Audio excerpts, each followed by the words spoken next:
Flavors of Fiji will be 6 years old this year, and I grew up in a culture and a generation where when you'd go to somebody's house, you'd walk in the door and they'd say, go and eat, okay? And that's how we connected, showed our love for each other.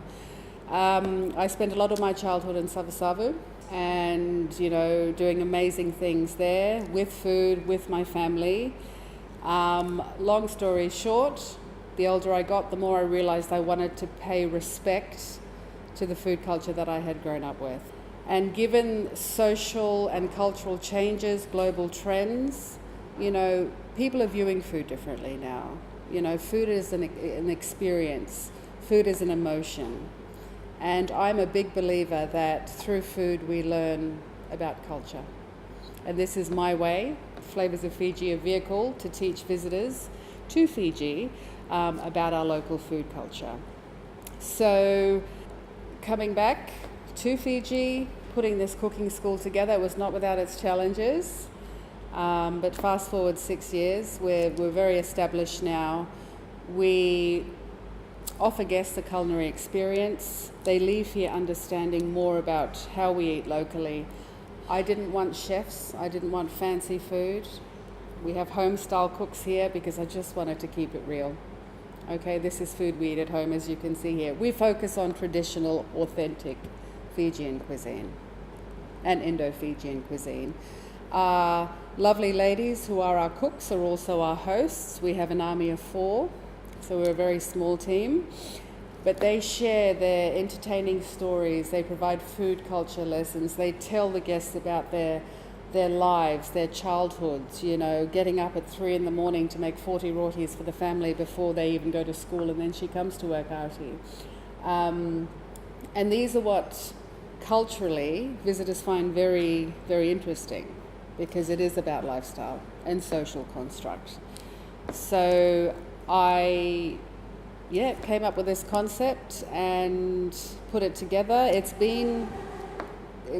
progressed through stages. But that's basically my premise for starting Flavors of Fiji, is paying respect to my culture. We initially started with our cooking classes. Now these are all based on seasonal ingredients. They're a fusion between Fijian and Indo-Fijian dishes. And we do feature 8-course menus. So that was kind of like the end product. Tourists come here, visitors come here, they have an insight into Fiji's local food culture, and they do that through the cooking classes. It's interactive, it's dynamic, they learn how to utilize the ingredients. So that was the first product. The second then we thought was the market tour, because it was essential that they understood where the produce came from. So interacting again with the local farming community, the middlemen. I'm a big believer in food titillating all of the senses. So you have the aromas of the market, it's a buzz with activity, the vibrant colors of the fresh produce, and that was a next level experience for them. So it was a perfect synergy to have the market tour and then the cooking classes. Moving back another step, we then decided, well, let's go back to the primary food providers. Let's go back to the farming community, where these ingredients, where this produce came from before it reached the market. So that was the third phase for our food tourism products at the cooking school. For a product, especially an agritourism product, you are linking the farm to the tourist market. I believe you need to create an educational, recreational, and entertaining experience, okay? There needs to be components of a bit of a story tell, not somebody standing there pointing, this is this, this is that. You need to engage with the visitors. You need to tell them a story. Secondly, there needs to be some form of interaction.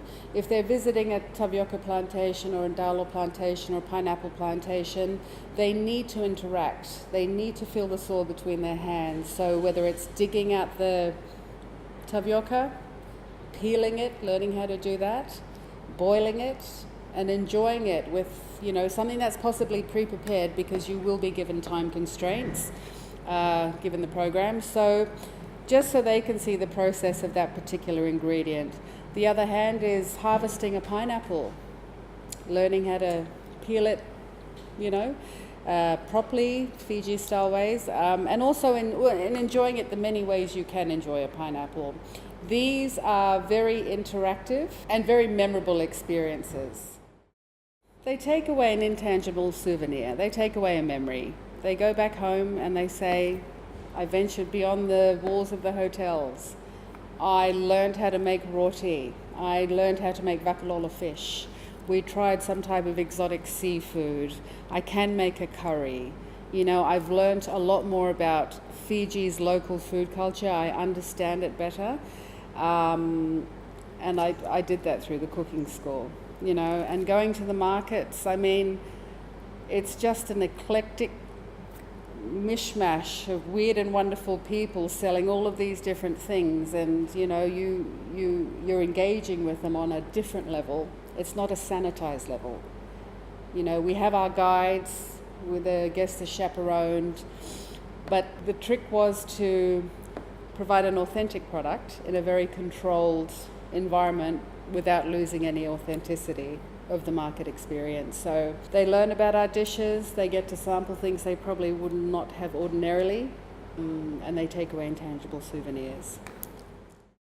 Nandi is the tourism hub.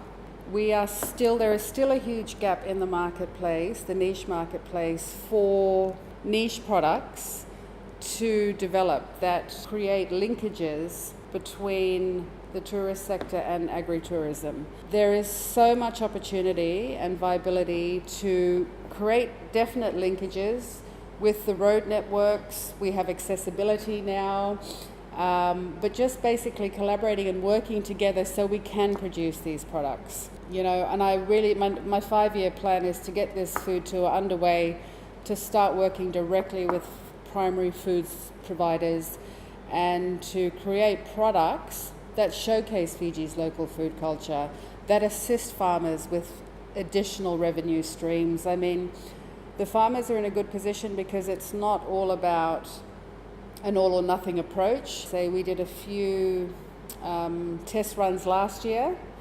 We visited a few farms. We are always here and available. I understand the tourist market very well on a psychographic level, so I understand what they want, what they're looking for, and I'm absolutely happy in the meantime to help and advise on how to get all the components and elements balanced for a tourist-ready product. But my goal is to really elevate Fiji's local food culture. It is a tropical destination.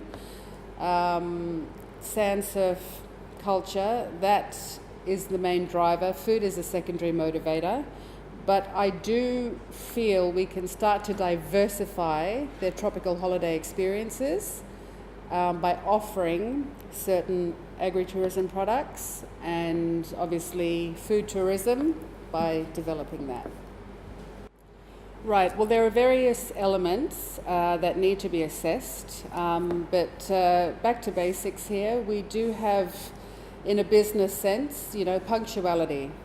We run our classes strictly according to time frames and time schedules to ensure we cover everything. So I understand the whole Fiji time thing, but that's really not acceptable in a service level, especially when guests are paying. So punctuality, sticking to a very strict time frame. Reliability, being where you are when you say you're going to be there, super duper important. Consistency, providing the same thing, what you promised, over and over again. No improvisations, no changes, no last minute, cutbacks. It has to be what you promise, 100% delivery. Moving on from that, I think safety is very important for the farming community. If you're going to have visitors to your farm, you need to have land cleared, you need to have walkable walkways, so to speak. You need to have shade, because we are in a very humid, hot climate, which can be quite extreme at times, so you need to think of guest comfort. That's extremely paramount.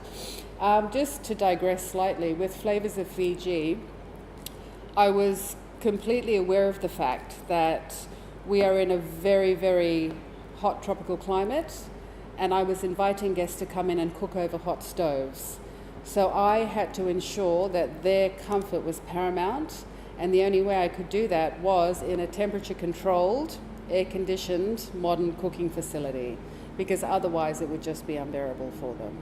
So it's just all of these little things, making their comfort paramount, clearing of the fields, that there's no rust or nails, or, you've really got to be bang on with this, because this is the one thing they'll probably remember when they leave. The other thing I think would be having an established point of contact, somebody we can call whose phone always rings, okay?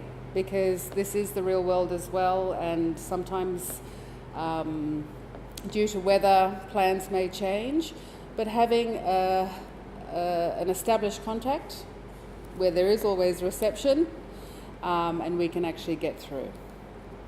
Having staff on site who are not super well versed in the English language, but who can carry a conversation, who can answer questions, and if they're not sure, instead of making up the answer, they can actually say, I'll ask and we'll get back to you, with the right answer.